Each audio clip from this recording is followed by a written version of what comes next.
todavía está en ti. Pero a veces lo ponemos como a un lado y permitimos que el pecado de nuevo nos atrae.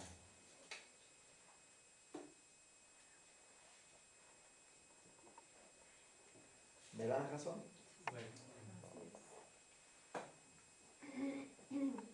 Y ahí pasa una cosa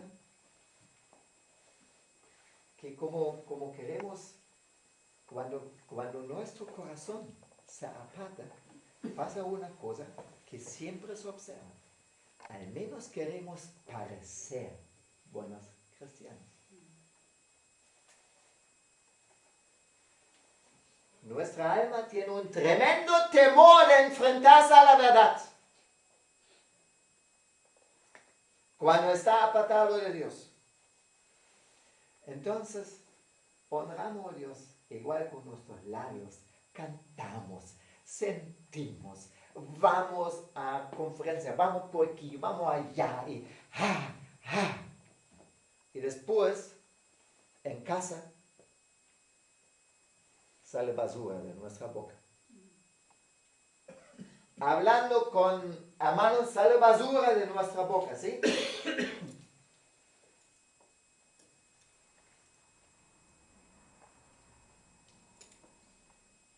Y de repente se mira un hombre, miramos, se mira el computador y mira basura.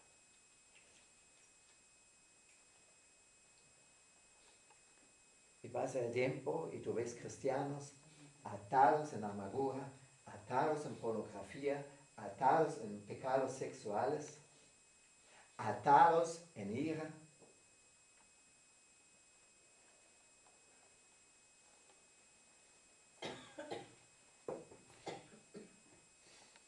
¿De dónde sale todo esto? Sale del corazón. Pero no de un corazón lleno del Espíritu Santo, ¿verdad?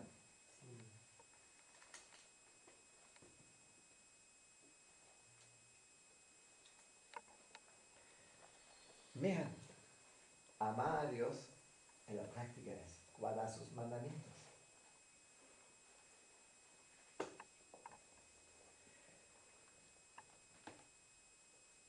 Y a veces somos como niños. Algunos de ustedes tienen niños y saben cómo son. Cuando tienen que obedecer, los niños tienen la tendencia que muchas veces no quieren obedecer, ¿sí? Cuando son chicos a veces no obedecen, entonces uno reta, pero te he pintado un dibujo. ¿Han experimentado? ¿Visto eso? Sí. Bien, pero no era lo que te dije. Sí, pero ya. Entonces con eso ya. Entonces a veces reemplazan la obediencia por algo que ofrecen a sus padres. ¿Conocen eso? ¿Sí? Creo que lo han hecho cuando eran niños igual. Y como cristianos a veces hacemos lo mismo. No obedecemos. Pero vamos a más cosas de la iglesia. Participamos en más actividades de la iglesia. Está bien que participas en actividades de la iglesia. Yo anhelo que participan más. Pero el cuidado no reemplaza la obediencia. ¿Qué sirve si participas en tantas actividades de la iglesia y no eres capaz de amar a tu esposo o tu esposa?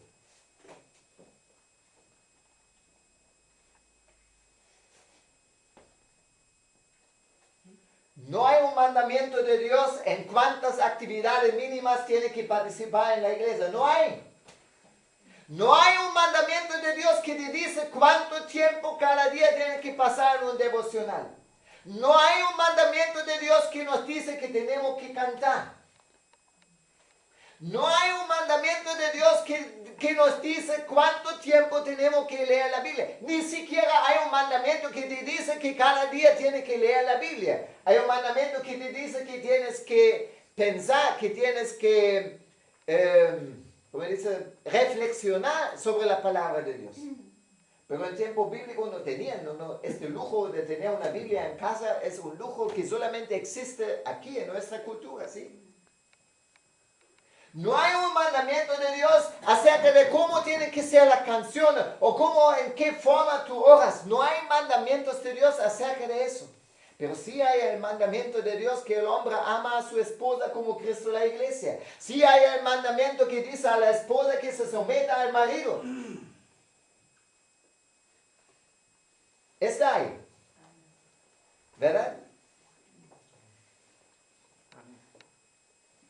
Sí hay un mandamiento que dice que debemos, que dice a los esclavos, que deben obedecer a sus amos como si al Señor. Incluso a los amos que son insoportables, tienen que obedecer como al Señor. Entonces hay un mandamiento que dice que tienes que amar a tu jefe y por amor a tu jefe obedecerle y trabajar no para él, no para tus pancitos, sino para el Señor. Y dar tu mejor en el trabajo que haces.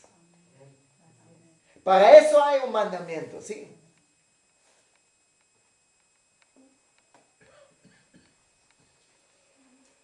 No hay un mandamiento cuánto tiene que evangelizar, en cuántas actividades evangelísticas tiene que participar, en cuántas cosas tiene que estar. No hay ningún mandamiento que arregla eso. No hay un mandamiento que nos dice que, ¿sabe? Pero hay un mandamiento que dice que tiene que ser testigo de Jesús.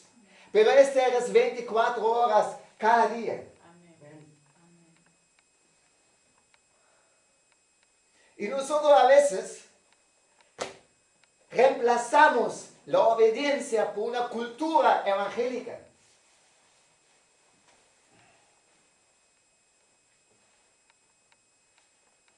¿No es verdad? Por eso dice Jesús aquí, volviendo a la palabra,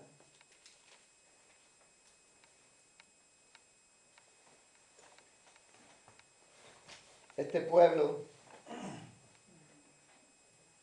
con los labios me honra, pero su corazón está lejos de mí, mas en vano me rinden culto, enseñando como doctrinas preceptos de hombres. Dejando el mandamiento de Dios, os aferráis a la tradición de los hombres. Eso es horrible. Dejando el mandamiento de Dios, os aferráis a la tradición de los hombres. Miren, la situación cuando Jesús habló esto era así, que los fariseos observaban como los discípulos de Jesús comían sin lavarse las manos antes. Hay que entenderlo así. ¿Por qué se enojan eso? Porque la lógica de los fariseos era así. Antes de orar, siempre hay una oración. Siempre hay una oración de misa. Para eso se levantan las manos. Ellos no doblaban. Siempre se levantan las manos para la oración. Y ahí se bendice al Dios omnipotente que hace crecer de la semilla el pan. Ahora, si los discípulos comen sin antes lavarse las manos, significa que la oración de mesa levantan manos sucios. Físicamente sucios. Dios quiere que levantamos manos puras, pero refiere a acciones justas, ¿sí? Entonces, es como para los fariseos, como sin lavarse las manos antes.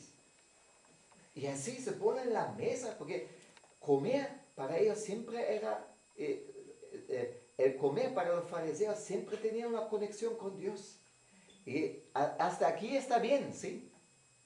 Pero nunca dice, nunca hay un mandamiento que hay que lavarse las manos antes de comer, ¿sí? Nosotros le enseñamos a los hijos por causas higiénicas. Es recomendable lavarse las manos, es recomendable lavarse los dientes y así, ¿ya? Pero no es un mandamiento de Dios, ¿sí? Ellos vieron eso. ¿Cómo pueden hacer eso? Entonces, a este reproche Jesús responde con esta palabra. ¿Por qué? Dice, mira, ustedes se fijan en estas cosas, pero les voy a dar un ejemplo, dice después, cómo ustedes, mientras ustedes se fijan en esas cosas que son puras cosas de hombres, son culturales, nada más. Pero sí se recuerdan que hay un mandamiento que honra a tus padres